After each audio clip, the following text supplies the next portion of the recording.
masa kita sama-sama tumpukan perhatian kita pada ucapan yang akan diucapkan oleh Naib Presiden Parti Islam Malaysia PAS yang berhormat Saudara Salahuddin Ayub.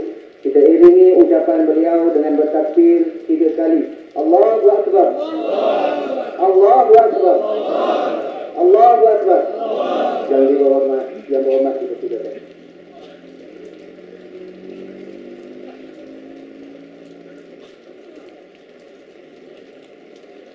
Assalamualaikum warahmatullahi wabarakatuh. Alhamdulillahilladzi lam yattakhidh walada wa lam yakul lahu syarikun fil mulk wa lam yakul lahu waliyyun minadh dhulli fakabbirhu takbira. Allah wahdahu la syarika lah, Muhammadun abduhu wa rasuluh, tawajjah wa itushibta wa innaka mahfuz. Allahumma salli ala Muhammadin al-Fatihi lima uhlika wa khatim lima sabaq nasir al-haqqa bil-haqq al-hadi ila siratil mustaqim. Wallahu ta'ala fi kitabihil aziz. A'udzu billahi minasy syaithanir rajim.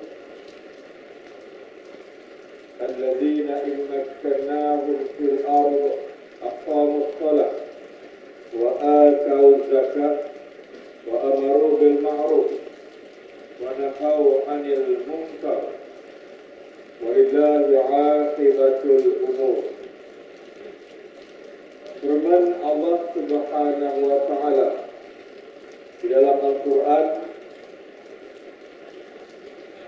antara lain yang bermaksud yang demikianlah mereka yang apabila kami berikan kedudukan kekuasaan di atas muka bumi, mereka mendirikan sembahyang, menunaikan zakat, mengajak manusia kepada yang ma'ruf, yang baik, dan mencegah kemungkaran. Kepada Allah lah kembalinya segala urusan. Sadaqallahul azim. Yang dihormati saudara pengurusi majlis yang saya kasihi, Ayahanda Al-Fadil Tuan Guru Haji Muhammad Baqi Osman yang dipertua PAS kawasan Barat, sahabat saya Dr. Hamzah Jaafar Timbalan Suruhjaya PAS Negeri Pahang, pimpinan-pimpinan PAS di semua peringkat, penyokong Pakatan Rakyat, pimpinan masyarakat setempat, tuan-tuan dan puan-puan, muslimin dan muslimat, hadirin dan hadirat yang dihormati sekalian. Saya cukup gembira pada malam ini, bersyukur kehadirat Allah Subhanahu wa ta'ala kerana dapat bersama dengan tuan-tuan semua dalam majlis sambutan 60 tahun umur usia perjuangan PAS. Dan malam ini alhamdulillah diadakan sambutan di peringkat kawasan Marai. Di samping pertemuan kita pada malam ini untuk berkongsi beberapa maklumat penting yang sebahagiannya telah pun disampaikan dengan begitu baik dan jelas oleh penceramah-penceramah sebentar tadi, yang saya mungkin menambah 2 ataupun 3 perkara sahaja lagi sebagai memperlengkap kefahaman kita untuk kita melakukan suatu tugasan, iaitulah memastikan kita dapat menerjemahkan sikap politik kita, khususnya dalam kita menghadapi pilihan raya umum akan datang, pilihan raya yang ke-13 yang ramai penganalisa politik membuat ramalan bahawa ianya akan diadakan pada bulan Mac, bulan 3 tahun hadapan, tahun 2012. Saya mungkin bermula dengan beberapa perkara yang saya ingin kongsi sebagai suatu penghargaan kepada rakyat Malaysia dan tuan-tuan semua bahawa beberapa pengumuman penting yang diumumkan baru-baru ini oleh Yang Amat Berhormat Perdana Menteri Datuk Seri Najib Razak, terutamanya dengan apa yang dikatakan beliau beriltizam untuk melaksanakan apa yang dikatakan transformasi politik. Suatu agenda yang saya kira cukup hebat kalau ianya boleh dilaksanakan, bukan hanya sekadar slogan ataupun janji-janji manis seorang Perdana Menteri yang pada ghalibnya akan merayu supaya berilah saya peluang. Oleh kerana saya adalah Perdana Menteri yang baru saja mengambil alih tugas daripada Perdana Menteri yang lalu, maka rakyat seharusnya memberikan saya peluang, iaitulah mandat baru yang sangat-sangat diharapkan dalam pilihan raya umum yang akan datang. Tuan-tuan mungkin ingat pada malam Hari Malaysia, iaitulah pada tanggal 16 September tahun 2011, di mana pada tarikh itu adalah merupakan tahun yang kedua rakyat Malaysia diberikan hak untuk bercuti menyambut hari perayaan penubuhan negara kita yang bernama Malaysia. Sebelum daripada itu, tarikh itu tidak menjadi sesuatu yang dirayakan, apatah lagi diberikan cuti umum. 54 tahun negara kita dianugerahkan dengan kemerdekaan, baru 2 tahun kita menyambut Hari Malaysia. Saya masuk parlimen tahun 2004. Mungkin rakan-rakan ahli parlimen yang sebelum daripada saya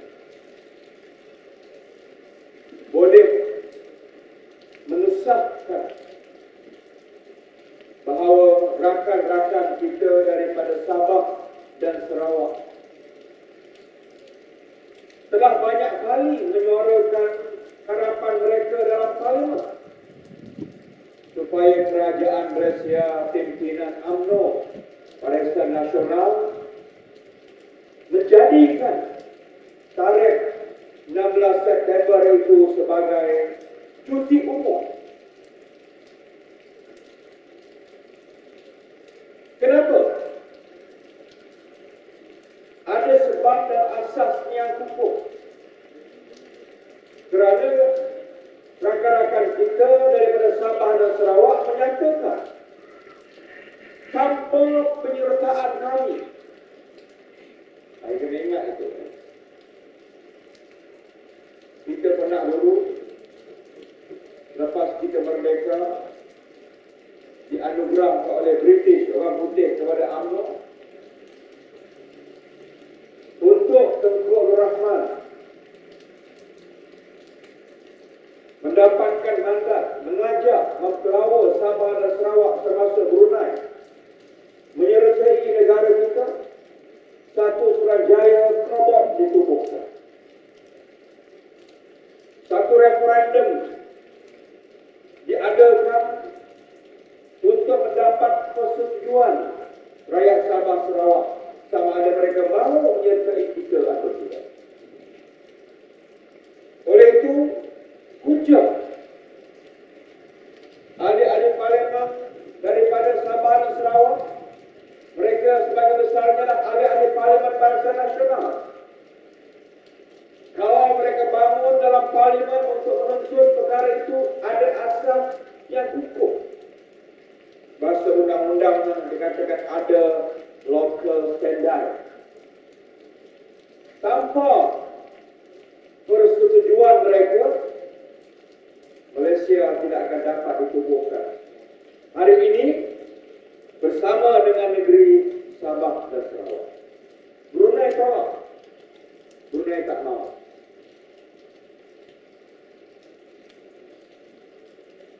Jadi, rakan-rakan kita rakyat Sabah dan Sarawak menunggu 54 tahun untuk mereka dapat merayakan bersama Hari Malaysia. Kita merayakan cuti umum tahun 2010 dan tahun 2011. Bila cuti ini menjadi suatu kenyataan, dalam ucapan saya dalam parlimen, saya mengatakan ini adalah merupakan kejayaan rakyat. Inilah maknanya suara keramat rakyat. Kenapa? Kerana rakyat telah memberikan suatu pengajaran besar kepada pimpinan UMNO Barisan Nasional. Dengan apa? Iaitulah dengan bahasa politik. Apa dia bahasa politik?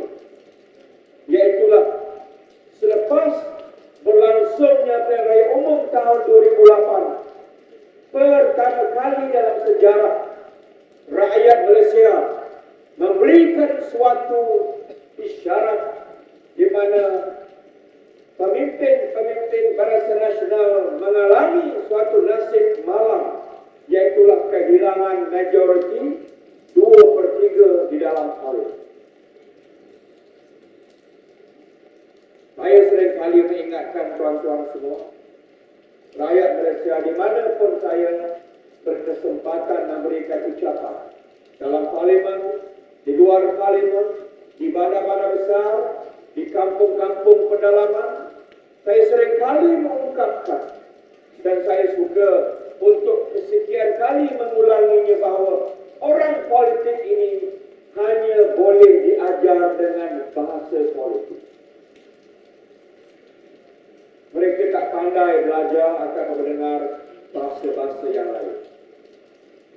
Ingat, orang politik ini, terutama yang memiliki kuasa daripada rakyat, mereka hanya boleh diajar dan mendengar bahasa politik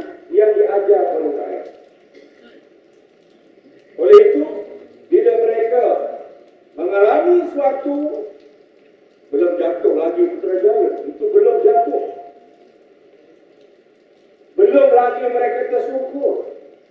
Mereka hanya kehilangan mandat besar. Mereka hanya hilang majoriti 2/3 selepas rakyat memberikan isyaratnya pada pilihan raya 2008, barulah pemimpin UMNO Barisan Nasional tahu bahawa langit itu tinggi atau rendah. Baru mereka boleh hitung dan belajar betul-betul menghitung hari. Lepas Isnin, Selasa, lepas Selasa, Rabu, lepas Rabu, Khamis. Kalau tidak, hari pun mereka tak pandai bilang. Kenapa? Kerana mereka ada suatu pemikiran. Apa dia pemikiran itu? Buatlah apa sahaja. Lakukanlah apa sahaja. Nanti pilihan raya, rakyat tetap angkat lambang lancip. Dan BN akan kembali berkuasa dengan begitu selesa. Tetapi bila rakyat mula pandai, untuk apa? Untuk mengajar pemimpin negara, pemimpin politik dengan bahasa politik. Barulah mereka ini terperanjat buruk dan terkejut monyet. Barulah setiap perkataan, barulah setiap cadangan, barulah setiap kritikan, barulah setiap usul, barulah setiap perbahasan kita dalam parlimen diperhatikan satu persatu oleh pemimpin-pemimpin UMNO Barisan Nasional yang masih berkuasa pada hari ini. Barulah Najib malam balik tidur di rumah dia, fikir apa yang kita cakap dalam parlimen, dia fikir dan dapat laporan apa yang kita sampaikan di luar parlimen bila kita berjumpa dengan rakyat. Barulah Najib bukan sekadar letak lengan atas dahi nak tidur, sekarang dia letak peha atas dahi.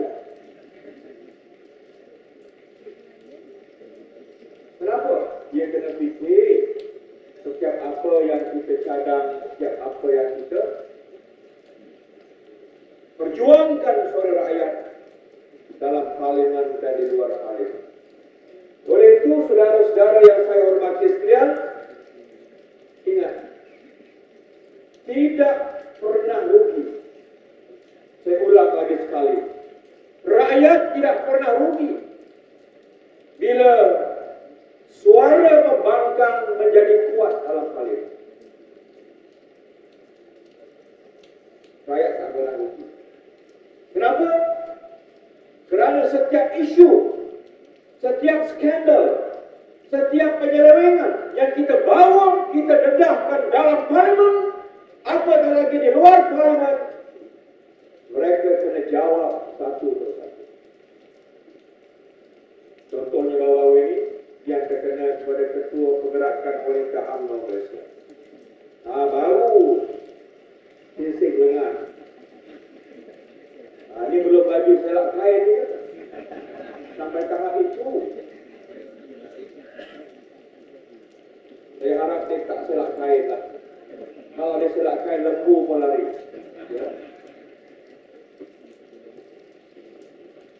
Bila suara rakyat kuat dalam parlimen, melalui apa yang rakyat terjemahkan dengan undi mereka, kami selepas pilihan raya 2008 ada 81 suara dalam parlimen.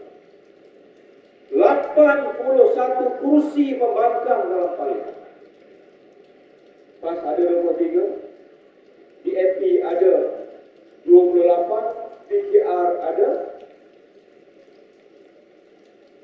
31 pada waktu itu. PAS hati seorang, DAP dapat 1 dalam PRK Sibu. Walaupun ada 4-5 orang yang menjadi spesies kakak, lepas pada itu tak apalah. Tetapi Dewan Rakyat bila bersidang menjadi suatu dewan yang cukup besar maknanya kepada rakyat. Suara rakyat menjadi suatu suara yang begitu kukuh dan najib. Bila mendengar cadangan, kita masih ingat, masih menerai umur 2008, Anwar Ibrahim tak boleh bertanding kerana dia masih dalam pansar. Lepas itu barulah Datuk Seri Wan Azizah kosongkan kursi Perbatang Kaum. Dia bertanding, dia menang dengan majoriti yang lebih besar, dia masuk balik parlimen. Dan Pakatan Rakyat sebulan suara melantik beliau sebagai Ketua Pembangkang Parlimen Malaysia. Dan beri mandat pada Datuk Seri Anwar Ibrahim untuk memulakan ucapannya pada waktu itu. Antara yang dia janji dalam parlimen ialah sekiranya Pakatan Rakyat sampai ke Putrajaya, Pakatan Rakyat akan menjadikan cuti 16 September sebagai hari perayaan yang dirayakan oleh seluruh negeri-negeri dalam negara Malaysia sebagai cuti umum.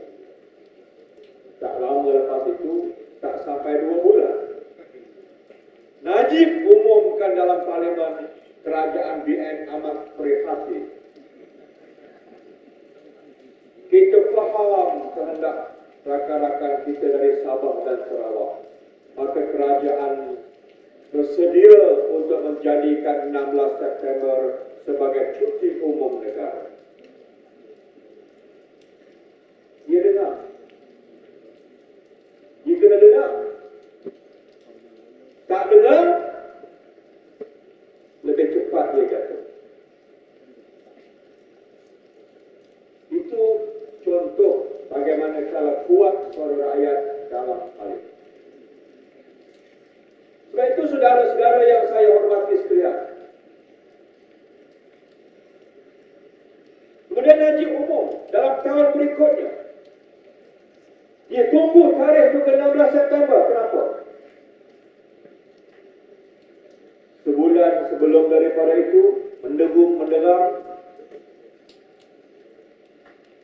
suatu hebahan yang hebat oleh semua media mainstream mereka, surat khabar mereka, radio mereka, televisyen mereka,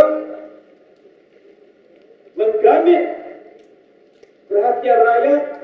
Tunggu malam 16 September, Najib akan umumkan suatu perkara penting untuk negara. Rakyat pun tunggu apa dia yang Najib nak cakap pada malam itu. Apa dia? Malam itu dia buat satu pengumuman.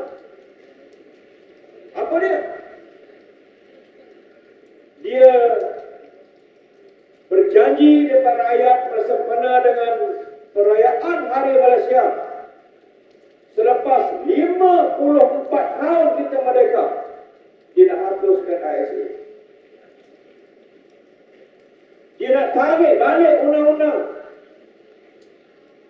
buang negeri, Akta Buang Negeri, Akta Tahanan Terhad, Ordinan Darurat. Dia menyatakan pada malam itu kerajaan sudah sedar dan menginsafi kehendak rakyat.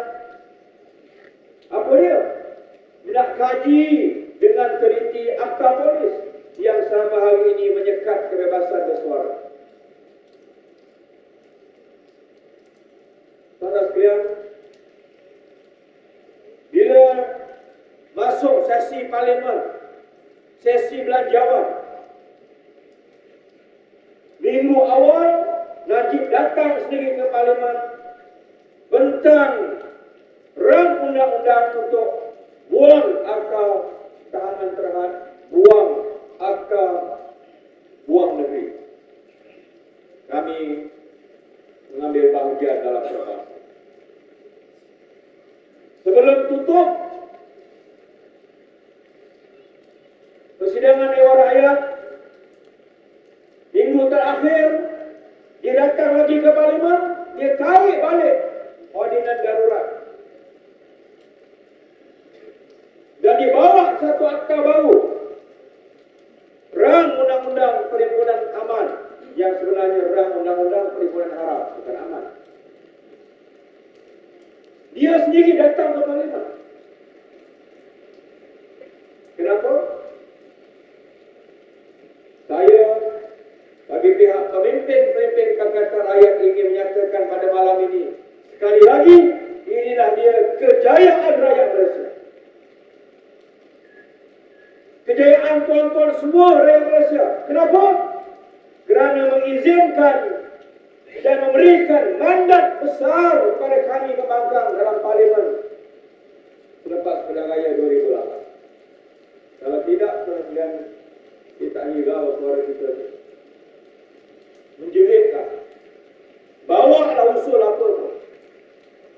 Saya bawa usul tergempar dalam parlimen dari tahun 2004 sampai 2008, hampir 100 usul.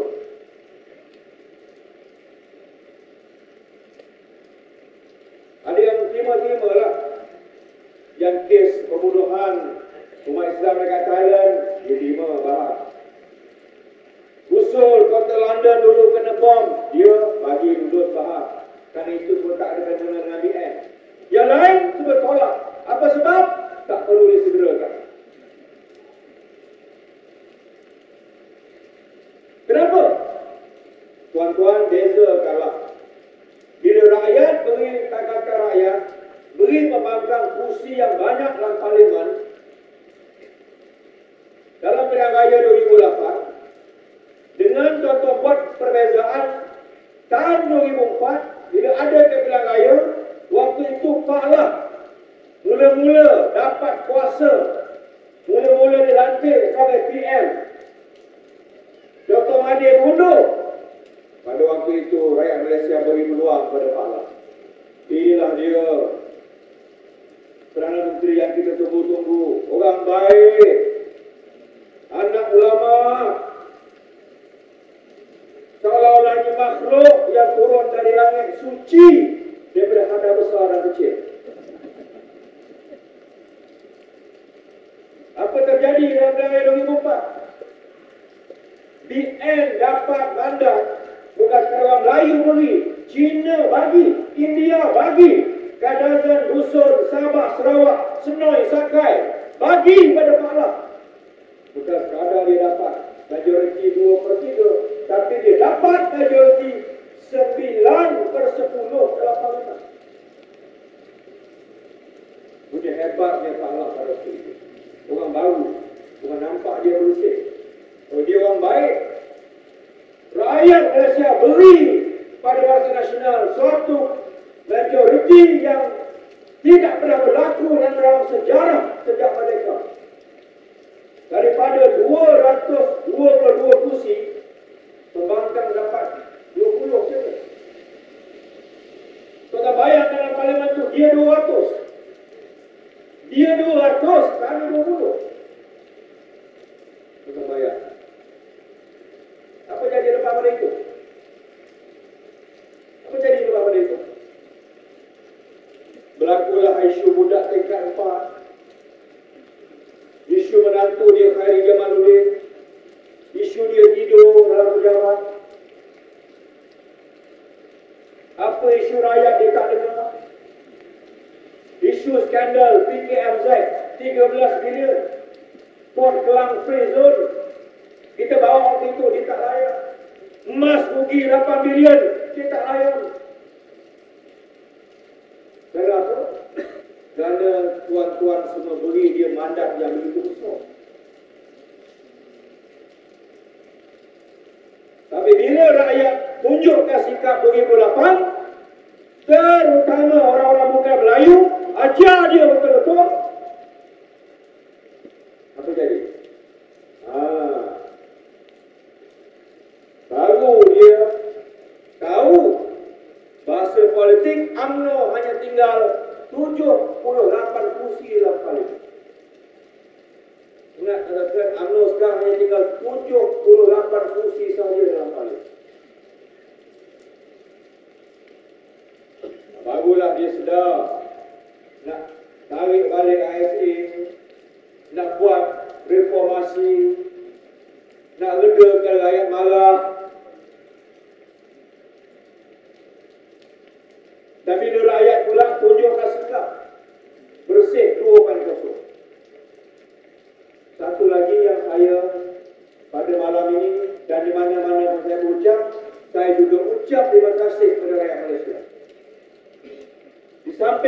Raya 2008 adalah bahasa politik yang benar-benar mengajar BN.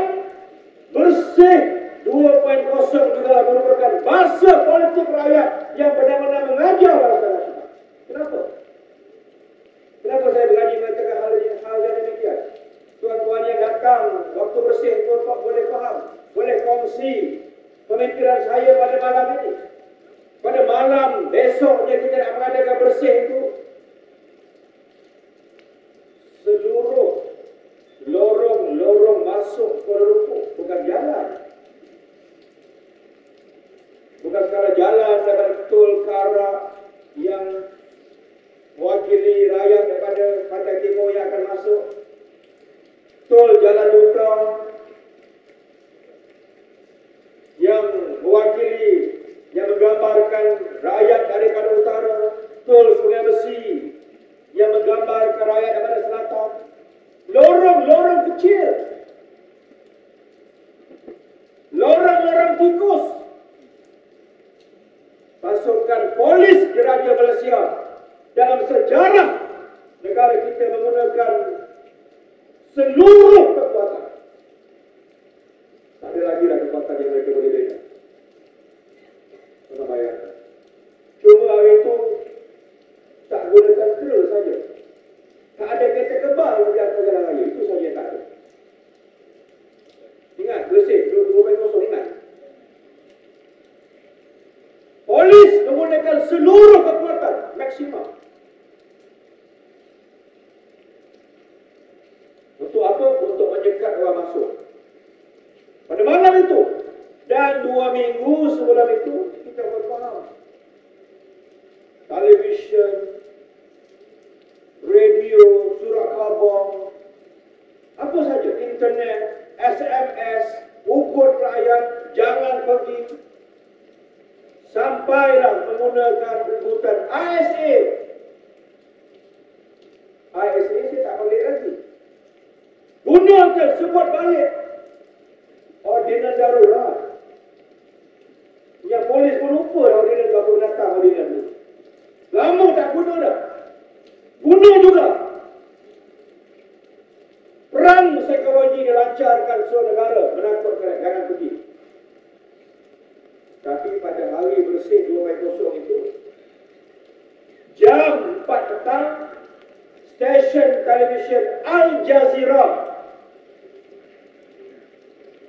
New York Times membuat laporan kepada dunia bahawa perhimpunan di Kuala Lumpur pada hari itu walaupun dikepung dengan seluruh kekuatan polis, mereka melaporkan tak kurang daripada 100,000 rakyat Malaysia hadir dalam bersih 2.0.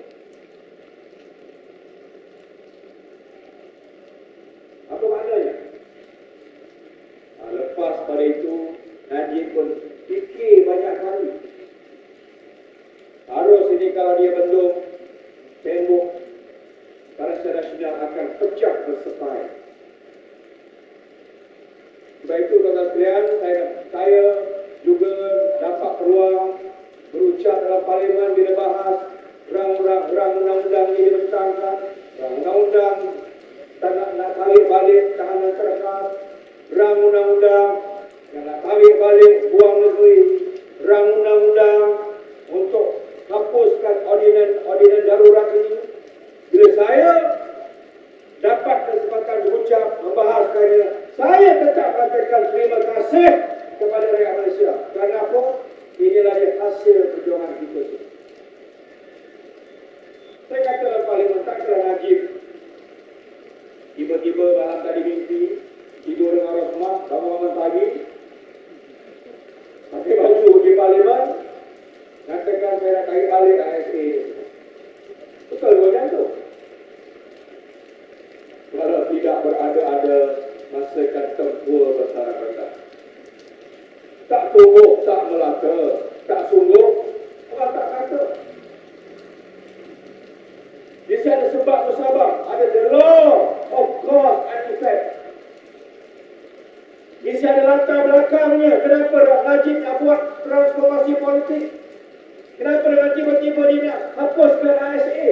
Kenapa dengan tiba-tiba Apapun alasannya dia nak tarik balik, nak beri sedikit kuasa pada rakyat. Kenapa? Sebab rakyat mula ajar dia dengan bahasa politik.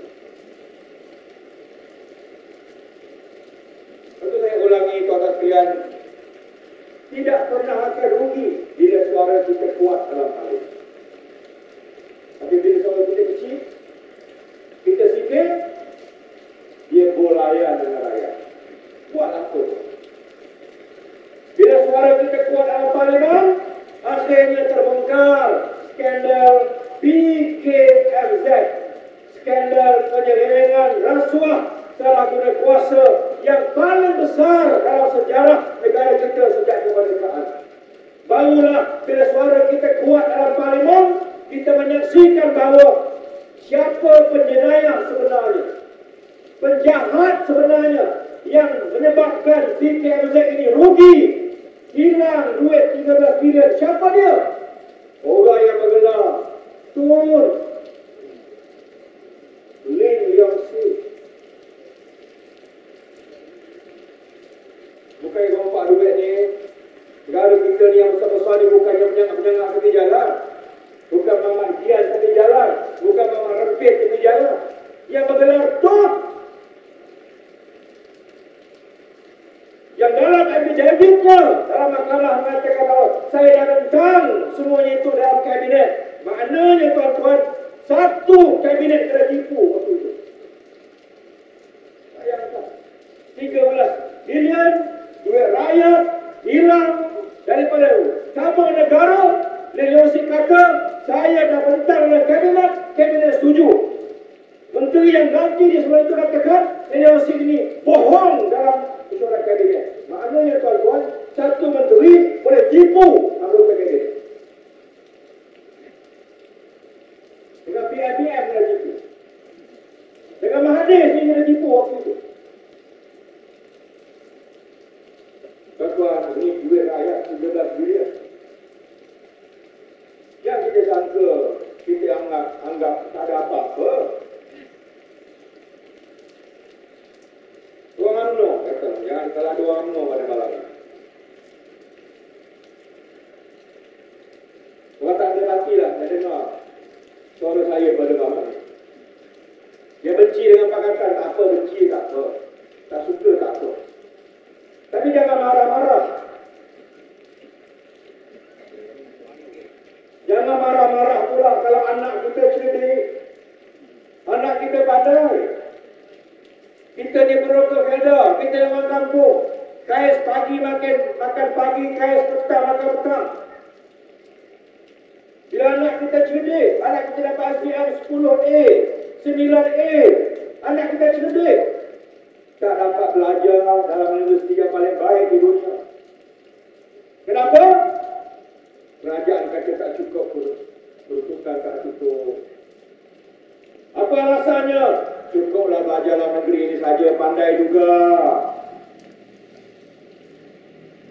Anak kita dah tak cerdik. Lulusan bagus. Kita dah nak jadi dari mula pada muda tu cari banting tulang, keluar titik telur. Bangun pukul 4 subuh ke kereta. Bangun pagi pukul 2 pagi, uli gandum, uli tepung ubi buat kuih, pagi-pagi jual tepi jalan. Bila anak kita cerdik, anak kita pandai, dia siswa pun tak ada. Mana bagi duit? Mana bagi wang negara? Kenapa tak cukup?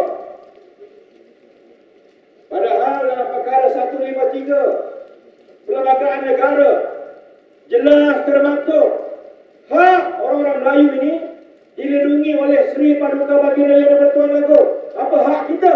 Antaranya mendapat pendidikan dalam negara kita. Isi bantu orang Melayu itu hak kita. Yang nama orang Melayu, Bumi Putra Sabah Sarawak, itu baru nama hak yang termaktub dalam perlembagaan. Kalau bukan termaktub, tak apalah. Dapat pun tak apa, tak dapat pun tak apa. Kenapa tak ada apa-apa?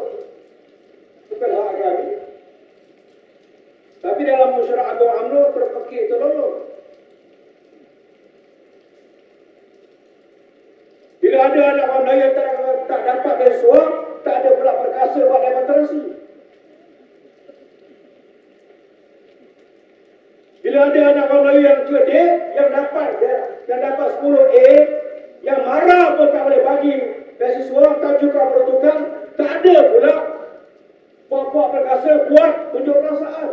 Mana hak kamu? Macam mana nak cukup? Sebab kita ada skandal besar yang melibatkan duit rakyat yang hilang begitu saja. Mereka tipu kabinet. Mereka bayang-bayangkan kabinet kena tipu. Kalau JKT kena tipu tu, saya payah juga JKT nak kena tipu. Mesyuarat Agung PIBG, mudah kita kena tipu. Tak mudah. Mesyuarat koperasi kecil-kecil dekat kampung, walaupun kita tak mengaji tinggi ekonomi, bukan mudah juga orang kampung nak kena tipu. Ini kabinet kena tipu. 13 bilion. Akhirnya kes ini diheret ke mahkamah. Kenapa? Kerana suara kita kuat dalam parlimen. Emas 8 bilion. Macam mana Kak Ruki? Jual nasi lemak paling mahal sekali mana-mana berapa nasi lemak? Pagi berapa? Dengan satu masakan yang serasa orang kampung buat nasi lemaknya sedap, sambalnya pun sedap, ada telur sikit. Berapa? Katalah RM3. Berapa emas jual? Berapa emas ambil daripada kontrak? RM80.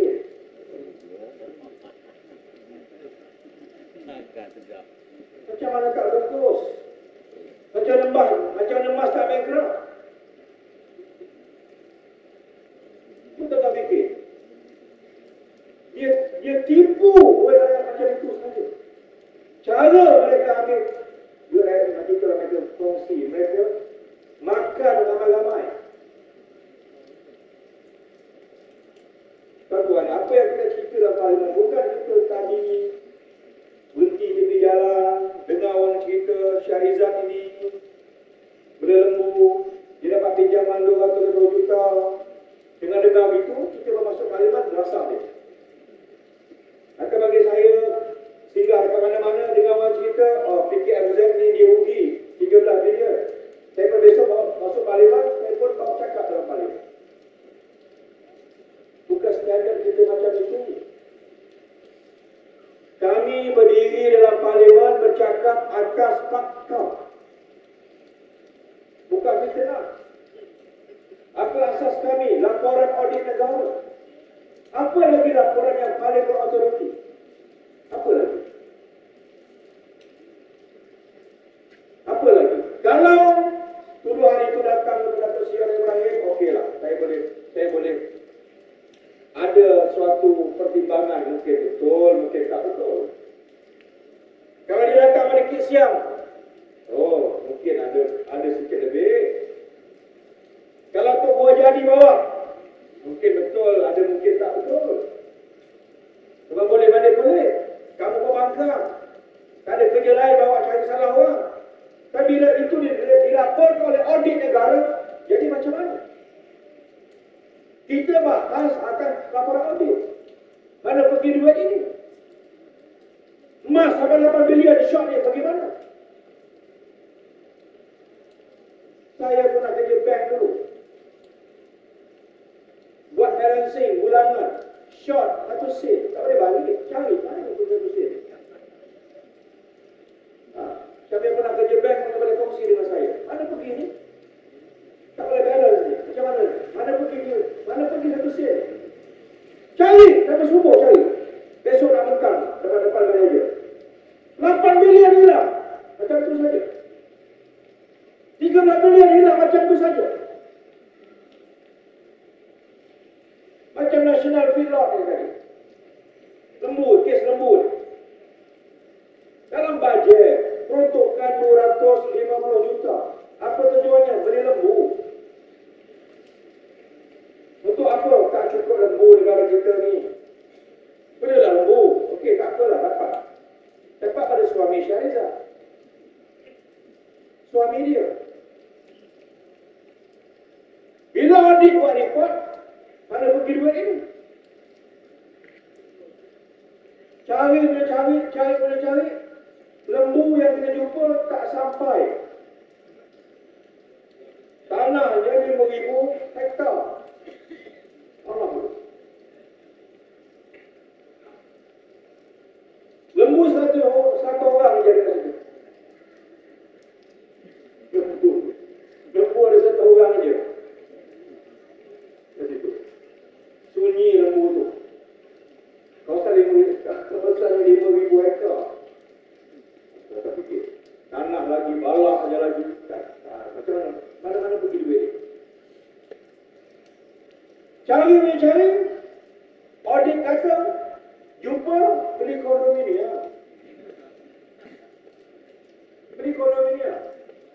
Beli tanah pula dekat Pasir 10, Putrajaya. Bila tak boleh jawab, Khairi jawab. Khairi. Kenapa Khairi jawab?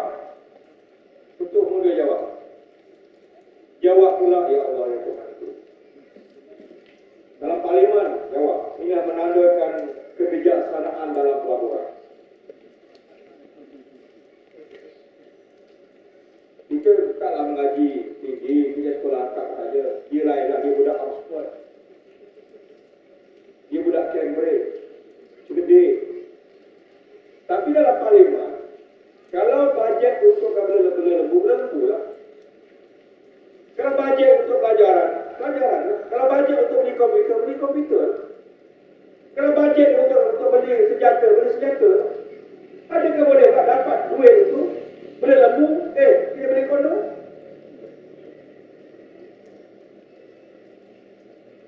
Lembu pun dia nak tipu rakyat. Kita bayangkan. Itu pun kerana suara kita kuat, akhirnya tak boleh tahan lagi. Terburailah skandal ini, dia nak selak kaya tu. Jadi itu masalah dia kena selesai. Yang suruh dia letak jawatan bukan kita, bukan PAS, bukan DAP, bukan Dato' Seri Anwar. Bung Mokhtar Radin, Ahli Parlimen Kinabalu. Tadi ahli Parlimen Kalabakar, Dato' Ghafur Saleh pun dah keluar suara. Kamu kena letak jawatan.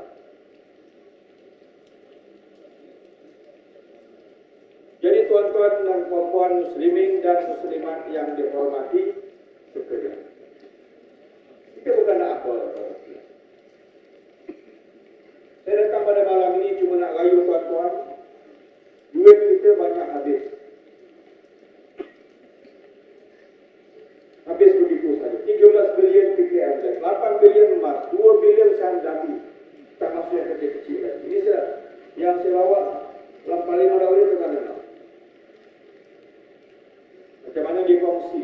Dianggap duit bajet ini, duit datuk nenek moyang dia. Dikongsi gitulah. Tadi dah tambah dah semua sikit. Itu mereka faham tu. Hantu faham, tak makan kalau hantu faham. Hantu kolombo lah, itu tak tarik dia. Dia tak makan kecil-kecil, dia makan lembu.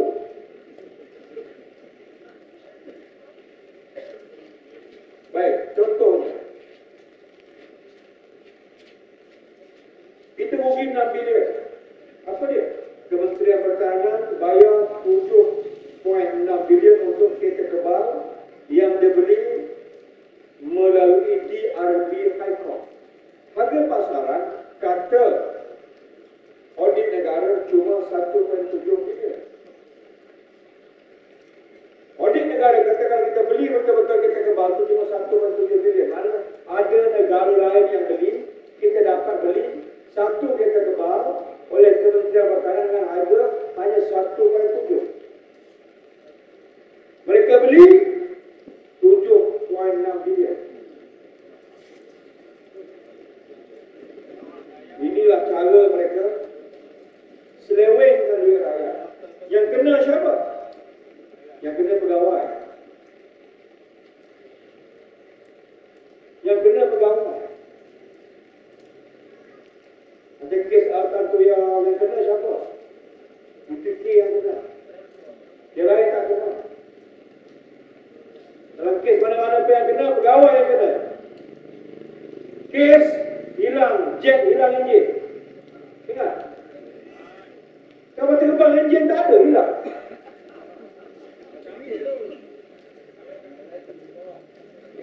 Polis marah ni.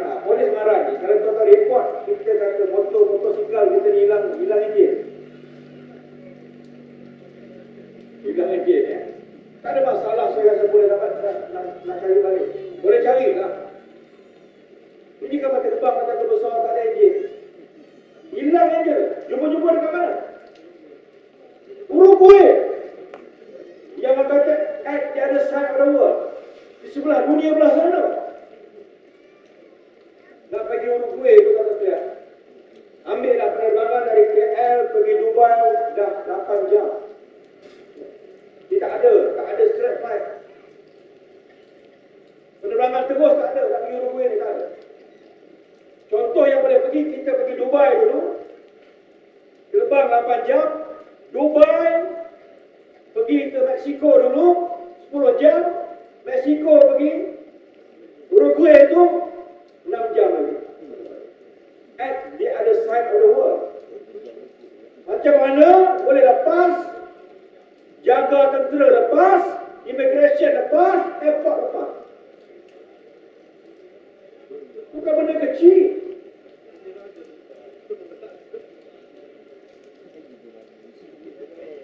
Tuan-tuan tengok dia kongsi duit macam mana.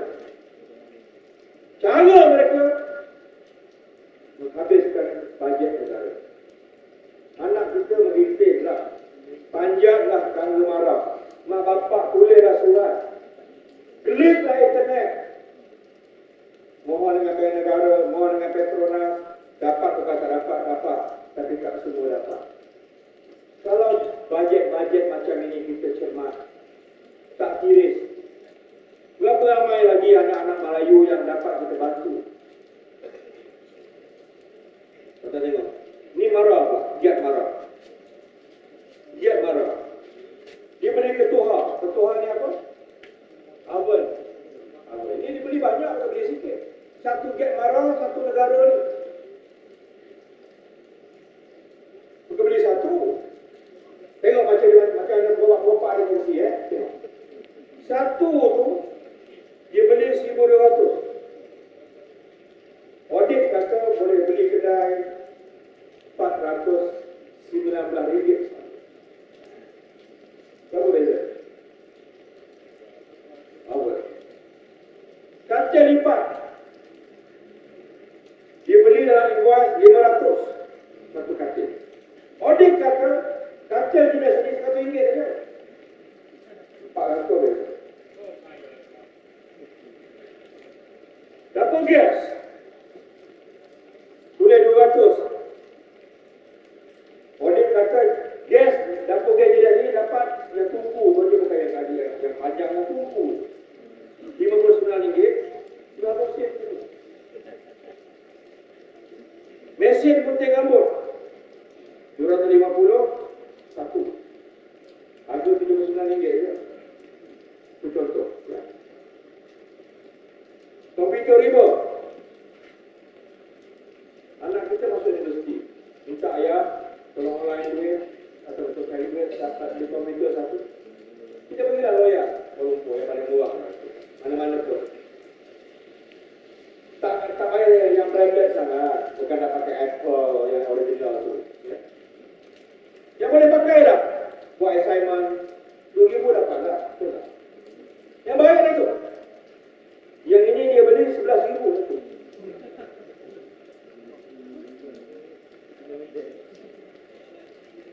Tengok macam mana dikongsi duit ni. Ya.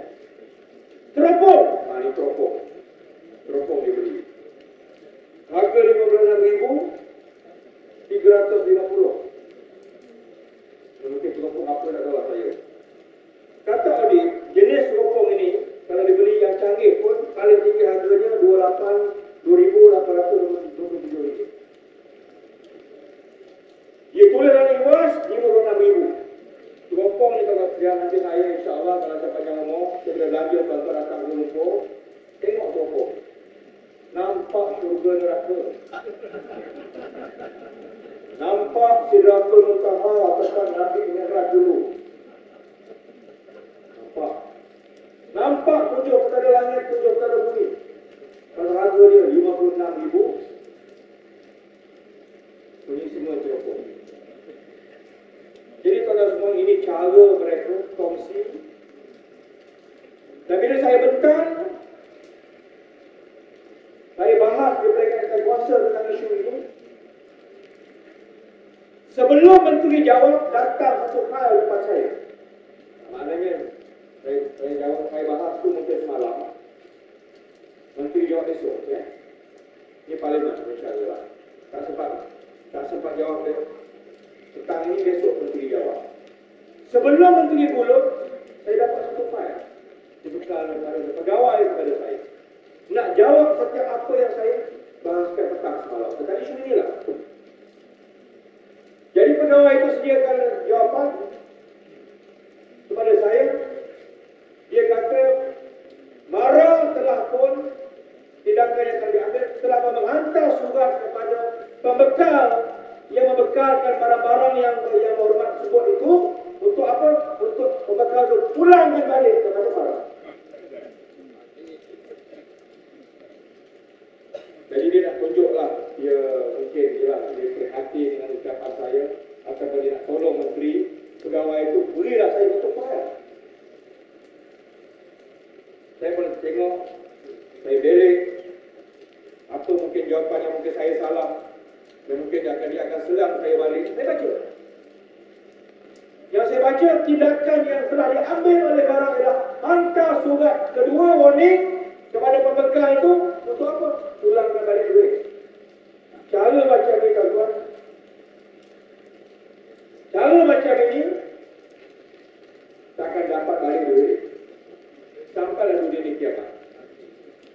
Betul atau tidak? Betul. Kalau saya dah tunjuk invoice pada awak, awak dah bayar saya, ada semua transaction, apa hal pula saya nak pulang balik?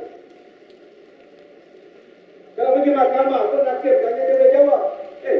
Yang gambaran setuju dengan harga ni pasal apa? Saya nak tidak dah kan pula. Dia semua sudah macam itu.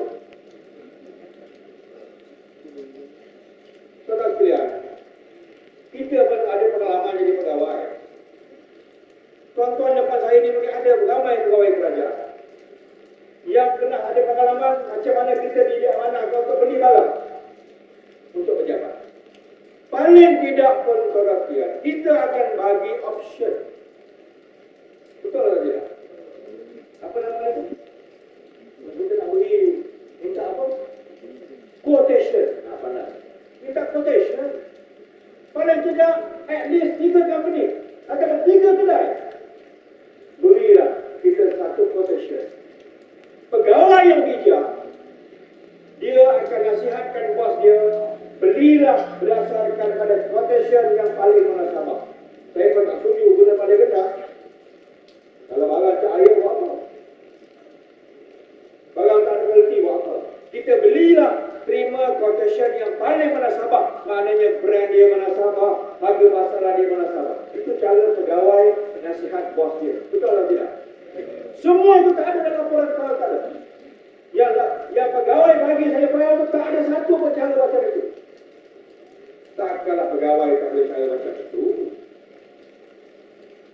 Jadi maknanya tuan-tuan sekalian, moral ceritanya, saya nak tanya, sama ada skopin tadi, kereta kebal tadi, yang enjin hilang tadi itu, berani ke pegawai buat? Saya nak tanya pegawai lah. Sama ada pegawai polis, immigration ke, pegawai takbir ke, DO ke, berani ke tipu invoice ni kalau tak ada satu jaminan daripada orang atas? Betul atau tidak? Tak berani. Pegawai takkan berani buat. Kecuali dia diarah buat macam tu dan kau pun dapat sama. Tak tahu sama tahulah. Dulu diam-diam lah. Maka dengan sebab itulah tuan-tuan sekalian, laporan audit negara ini mengulangi setiap tahun kes yang berulang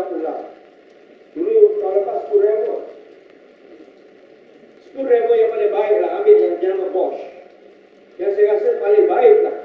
Nombor satu. Itu level. Nombor satu. Paling baik lah. Mungkin tak sampai RM20. Dan invoice juga berapa ratus? 300, satu level. Jadi tuan-tuan sekalian, saya nak beritahu akhirnya kita datang pada tuan-tuan pada malam ini merayu tuan-tuan supaya buat dilihat pada pilihan akan datang. Berilah peluang pada Pakatan Raya. Saya tak boleh paksa. Saya tak boleh paksa tuan-tuan. Tapi saya boleh rayu pada tuan-tuan. Apa salahnya beri peluang pada Pakatan Raya? Kenapa? Kenapa saya berani merayu tuan-tuan beri peluang pada Pakatan Raya? Kerana alhamdulillah dalam laporan audit negara daripada tahun kita perintah negeri-negeri Pakatan Raya, alhamdulillah syukur pada Allah Subhanahu Wa Taala, termasuklah negeri China yang Melayu takut Pulau Pinang itu, tak ada pun satu penyelewengan alhamdulillah. Tak ada.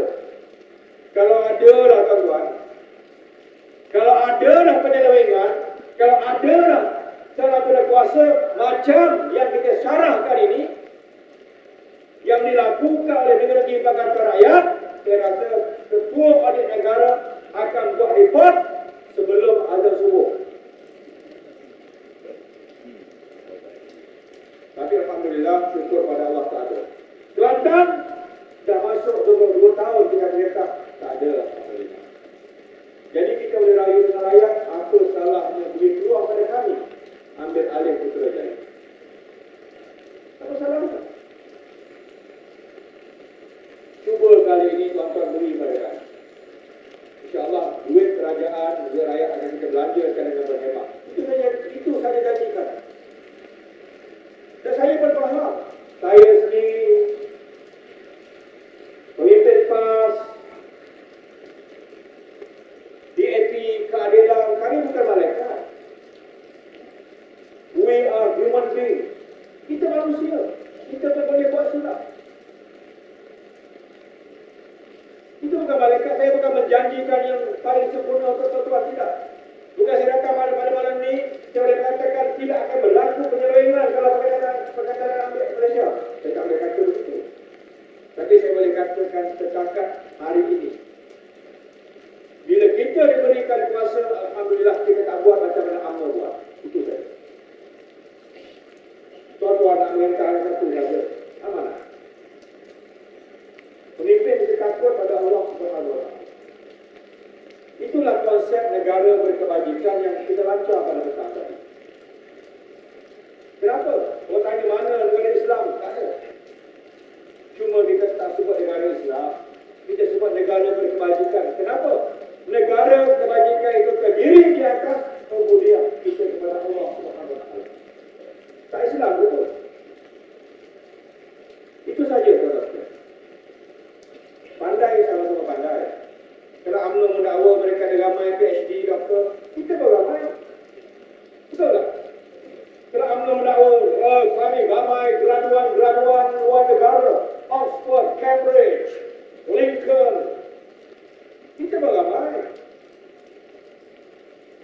Kalau UMNO BN kata kami sebab lulusan ijazah, kita lagi ramai. Tengok besok kalau buka semua aku. Bebaskan Indonesia pada aku. Tengok siapa yang pada gambar kereta. Yang pada gambar sokong pakatan siapa dia. Kalau UMNO berani lah. Buka betul-betul bebas universiti. Tengok. Parti mana yang mereka akan masuk. Jadi pandai sama pandai. Hebat sama hebat. Cerdik sama cerdik. Tapi yang kita janji dengan kita cerdik, kita pandai, kita tak akan menipu. Tak ada guna nampak hebat pakai kod. Oh, bukan main kod. Tempat dari London, satu suit RM10,000. Paling mahal, wool, made in London. Tai besar sejadah. Besar yang tai, besar sejadah, tai. Tapi menipu rakyat apa?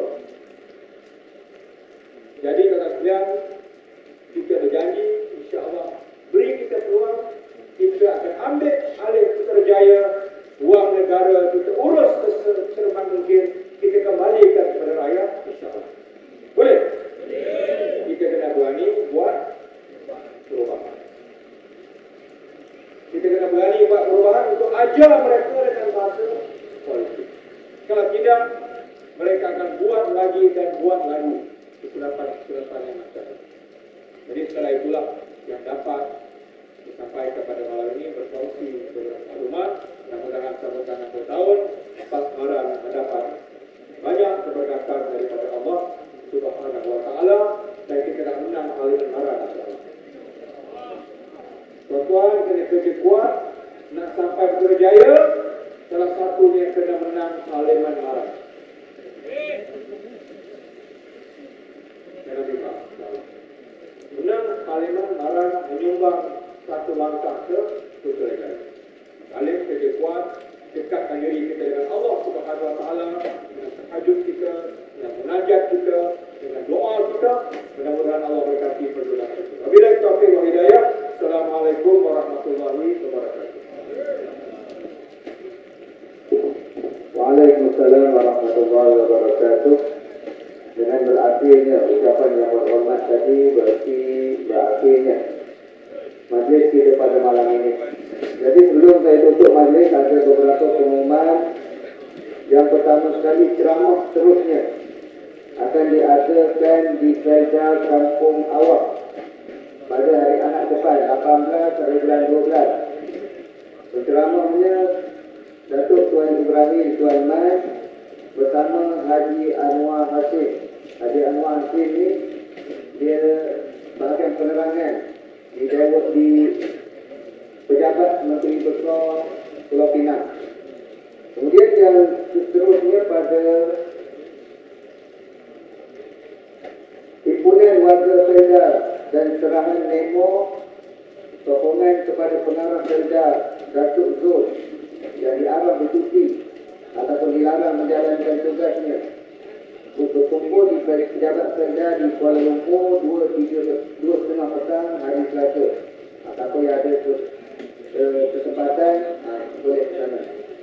Kemudian yang ketiga, oleh kerana sini ramai warga Selja, dia kena tahu apa ucapan pengurusi Selja sekarang ni, iaitu kita sangat maki penerokok dengan kata-kata yang tidak sepatutnya. Kalau tuan-tuan sebagai rakyat ataupun sebagai penerokok Selja, sangat-sangat baik beli CD ini dan bagi beli banyak-banyak bagi kepada orang no. CD tersebut boleh dapat di hadapan ini bersama Al-Fadhil Ta'arif. Maka dengan ini berakhir pertemuan kita pada malam ini. Kita tutup dengan kafaratul majlis dan surah al-Am. Subhanallah walhamdulillah, asyhadu an la ilaha illa anta, astaghfiruka wa atubu ilaik. Bismillahirrahmanirrahim. Innal insana lafi khusr illa alladhina amanu wa amilus salihati wa tawasaw bil haqqi wa tawasaw. Assalamualaikum warahmatullahi wabarakatuh.